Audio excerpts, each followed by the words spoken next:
Et la réunion suivante eut lieu. Il y avait beaucoup de monde, ceux qui voulaient écouter la voix de la vérité et connaître la vérité sur nos vies. Bhagavan pria Dieu avant de délivrer son message. Seigneur, donne-moi la force de vaincre l'ignorance humaine. Donne-moi la sagesse d'apporter la connaissance à ceux qui veulent connaître la vérité. Des larmes d'espoir coulèrent de ses yeux, qu'il leva vers les cieux, vers le trône de Dieu. La grâce de la puissance divine descendit sur lui, et il alla vers les gens. Il regarda la grande salle avec compassion et dit : « Mes chéris, l'heure de notre échange est arrivée. Lorsque l'homme vit sur terre, il ne comprend pas sa raison d'être. Il ne se rend pas compte qu'il est en esclavage et qu'il ne sert ni ses propres objectifs, ni les objectifs de Dieu. Tout d'abord, l'homme a la chair. Et la nature a intégré dans son corps de nombreux instincts auxquels l'homme obéit. Après sa naissance, l'homme est contraint de vivre, parce qu'il a en lui l'instinct de la peur de la mort. Et même si sa vie est mauvaise et sans valeur, il a peur de mourir. La nature veut se perpétuer. Et elle a inscrit dans la chair l'instinct de perpétuer la race. Dès qu'un homme grandit, il est tourmenté par la question du sexe, de la recherche d'une compagne, de l'éducation des enfants. Mais a-t-il besoin de tout cela? La reproduction, plaisir ou fardeau? Peu de gens y pensent. Mais en fait, l'hormone sexuelle est une drogue puissante qui aveugle l'homme et la bête.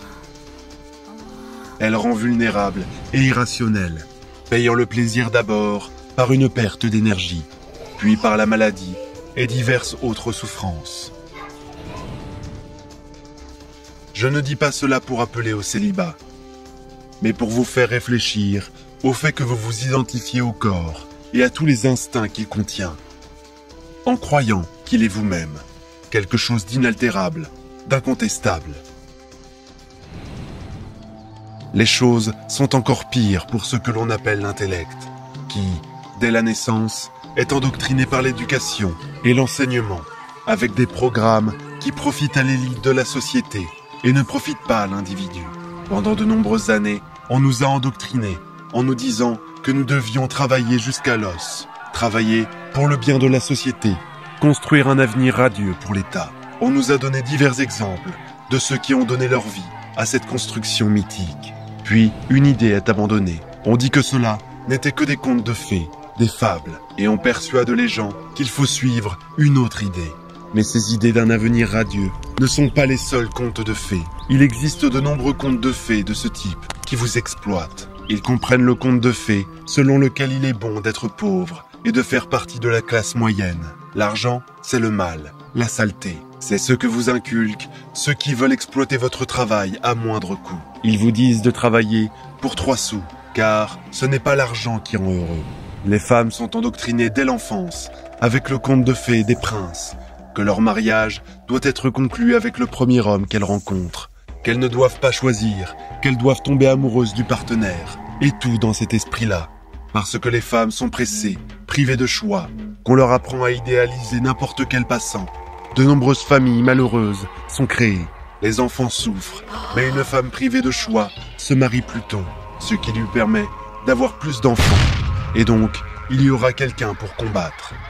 Dans le même but, pour qu'il y ait quelqu'un qui se batte, les dirigeants et les hommes d'église s'opposent à l'avortement, sans penser à ce qu'il en est pour la personne elle-même. Vivra-t-elle bien? Comment les enfants vivront-ils dans la pauvreté? Ils ne se soucient pas de cela. Ce qui compte, c'est la guerre. Il existe de nombreuses histoires de ce genre. La vie entière en est constituée, et la tâche de tout homme spirituel saint est de devenir véridique et d'essayer de voir l'esclavage dans lequel la nature et la société le maintiennent, lui et ses frères et sœurs.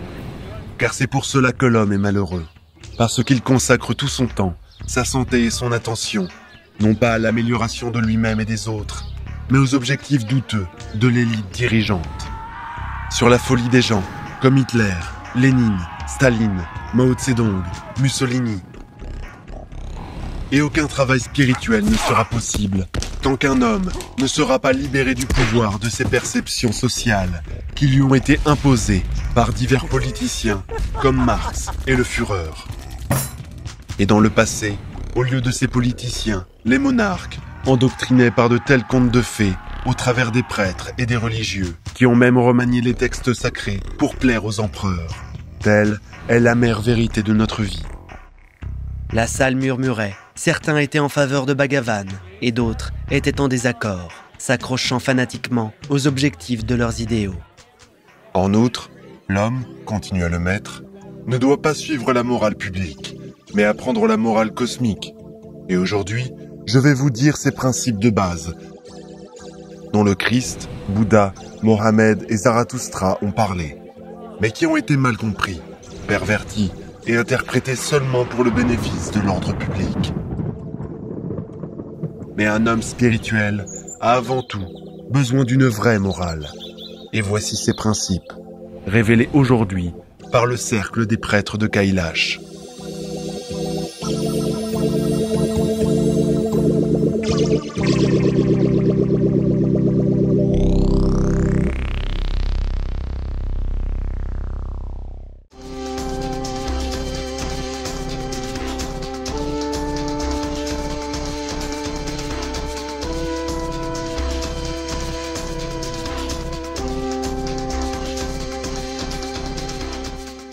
Pendant cette période extrême, où le destin de la planète entière est en jeu, il est très important que la connaissance des anges et des esprits de lumière se propage le plus rapidement possible à travers le monde et atteigne des milliers de personnes.